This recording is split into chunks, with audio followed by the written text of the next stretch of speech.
এখন আমরা লিখবো দশমিক থেকে হেক্সাডেসিমেলে রূপান্তর। তাহলে দশমিক থেকে হেক্সাডেসিমেলে রূপান্তর করতে চাইলে কি করতে হবে? কাঙ্ক্ষিত সংখ্যা মধ্যে ভিত্তি যেমন হেক্সাডেসিমেলে রূপান্তর করব, হেক্সাডেসিমেলে ভিত্তি কত? 16। 16 দিয়ে কি করব? আমরা দশমিকের আগের অংশ ভাগ করব এবং পরের অংশ কি করব? গুণ করব। আচ্ছা, আমরা একটু দেখেন আমার সংখ্যাটা কত আছে এখানে দশমিকের আগে, অর্থাৎ পূর্ণ সংখ্যা কত আছে এখানে? 1971। এবং দশমিকের পরে কত আছে এখানে? 758। এটা হচ্ছে আমার ভগ্নাংশ হচ্ছে এটা। তাহলে পূর্ণ সংখ্যাকে ভাগ করব 16 দিয়ে, ভগ্নাংশ কি করব? গুণ করব।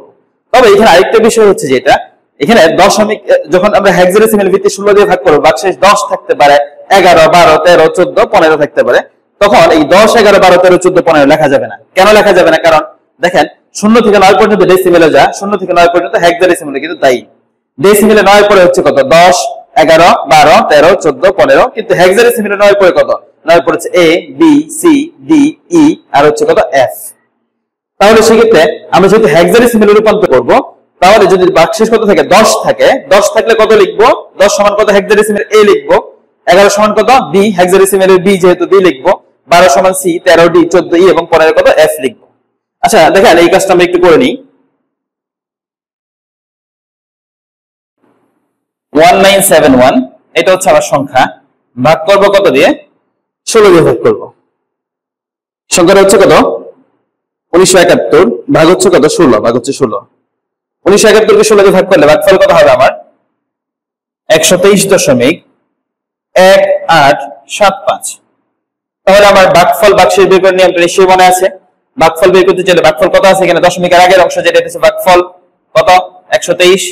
এবং ভাগশেষ কিভাবে বের করব? ভাগশেষ বের করার জন্য কি করতে হবে? ভিত্তি এবং ভাগফলটা গুণ করতে হবে। 123 গুণন কত? 8। তাহলে দেখেন 123 গুণন কত? 16। 123 গুণন 16। 123 গুণন 16 সমান কত? 1968। সংখ্যাটা কত আছে এখানে? 1971। তাহলে পার্থক্য কত? 1968 এবং 71 এর পার্থক্য হচ্ছে 3। ভাগশেষ হচ্ছে কত? 3 হচ্ছে ভাগশেষ। আবার আমরা এটাকে ভাগ করব কত দিয়ে ভাগ করব এটাকে? আমরা 16 দিয়ে ভাগ করব এটাকে।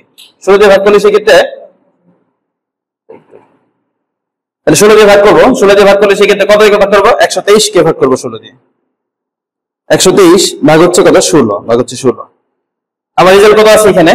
7.6875। তাহলে দেখেন দশমিকের আগে কত আছে এখানে? 7। এটা হচ্ছে পূর্ণ সংখ্যা। আর দশমিকের পরে কত আছে এখানে? দশমিকের পরের অংশ বের করব। দশমিকের পরের অংশ বের করার জন্য কি করতে হবে? ভিত্তি এবং ভাগফলটা গুণ করতে হবে। 16 গুণন কত? 7। 16 গুণন হচ্ছে কত? 7। 16 গুণন 7। 16 এবং 7 গুণ করলে কত হচ্ছে? 112। এখানে সংখ্যাটা কত আছে এখানে? 123। তাহলে 112 এবং 123 এর পার্থক্য হচ্ছে কত? 11। তাহলে ভাগশেষ হচ্ছে 11। তাহলে কি বলছিলাম? 11 লেখা যাবে না। 11 সমান হেক্সাডেসিমেলের কত? B। তাহলে আমাদের কি লিখতে হবে এখানে? B লিখতে হবে। আচ্ছা এখন আমরা যদি আবার এই 16 দিয়ে কাকে ভাগ করি? 7 কে ভাগ করি। 16 দিয়ে 7 কে ভাগ করা যাবে না। যখন ভিত্তি বড় হয়ে যাবে, যখন ভাগ করা যাবে না, তখন ভাগফল কত? 0। আর এখানে সম্পূর্ণ অংশ ভাগশেষ, 7 7ই ভাগশেষ। তাহলে আমরা এই যে রেজাল্টটা পেয়ে গেলাম 1971 এর হেক্সাডেসিমেল মান কত? 7B3। এটা হচ্ছে হেক্সাডেসিমেল। আমরা এটা লিখবো কিভাবে? নিচ থেকে উপরের দিকে। যেখান থেকে লেখা শুরু করবে এটাকে বলা হয় MSD, আর যেখানে শেষ করবে এটাকে বলা হয় LSD। তাহলে হয়ে গেল এইটুকু। এখন ভগ্নাংশের কাজ করব আমরা। দেখেন ভগ্নাংশের কাজ যদি করি,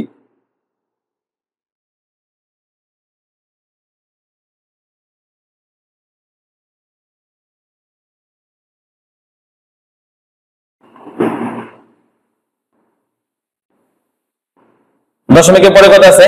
758 গুণন কত? 16। এটা 0.758 গুণন হচ্ছে কত? 16। গুণন হচ্ছে 16। আমার এখানে রেজাল্ট আসছে কত? রেজাল্ট আসছে হচ্ছে 12.128। তাহলে দশমিকের আগে কত আছে? 12। আমরা কত লিখবো? পূর্ণ সংখ্যার ক্ষেত্রে লিখবো 12। 12 তে লেখা যাবে না। 12 সমান হেক্সাডেসিমেলের কত? C। তাহলে আমাদের C লিখতে হবে। C পয়েন্ট হচ্ছে কত? 128। আবার গুণন হচ্ছে কত? 16। কাকে গুণ করব? দশমিকের পরের অংশকে। তার মানে হচ্ছে কত? 0.128 গুণন হচ্ছে কত? গুণন হচ্ছে 16। রেজাল্ট হচ্ছে কত? 2.048। দশমিকের আগে আছে কত? 2। আর দশমিকের পরে কত আছে এখানে? 048। 048 আবার গুণন হচ্ছে কত? 16। 16। আচ্ছা এটাকে 16 দিয়ে গুণ করলে যেটা হবে এটা হচ্ছে রেজাল্ট হচ্ছে 0.768। তাহলে দশমিকের আগে কত আছে? 0। 0। দশমিকের পরে কত? 768। আবার গুণন হচ্ছে 16, গুণন 16, রেজাল্ট হচ্ছে আবার কত 12.288। দশমিকের আগে কত আছে এখানে 12 আছে, তাহলে 12 সমান হেক্সাডেসিমেলে কত আমরা জানি হচ্ছে হেক্সাডেসিমেলে সি, তাহলে দিয়ে দিলাম সি। দশমিকের পরে কত 288 হয়ে গেল। যেহেতু আমার এখানে 4 ডিজিট হয়ে গেছে তাহলে আমরা আর করব না এটা। আর ভগ্নাংশটাকে লিখবো কোথা থেকে, নিচ থেকে পরের দিকে। তাহলে যেখান থেকে লেখা শুরু করবে এটার নাম হচ্ছে কি এমএসডি, আর যেটা শেষ করবে এটার নাম হচ্ছে কি এলএসডি। তাহলে হয়ে গেল এটা। আমরা রেজাল্টটা লিখবো এখন। সংখ্যা হচ্ছে কত 1971.758। এটা হচ্ছে একটা নাম্বার, কি নাম্বার এটা ডেসিমাল নাম্বার। আর এটা হেক্সাডেসিমাল কত হচ্ছে 7b3 পয়েন্ট, ভগ্নাংশটা উপর থেকে নিচ দিকে C20C আর ডট ডট দিয়ে দিব, যেহেতু এটা ভাগশেষ শূন্য হয়নি, ভগ্নাংশ যেহেতু শূন্য হয়নি। তাহলে আমার এটা হয়ে গেল দশমিক থেকে কিসের রূপান্তর, হেক্সাডেসিমেলের রূপান্তর।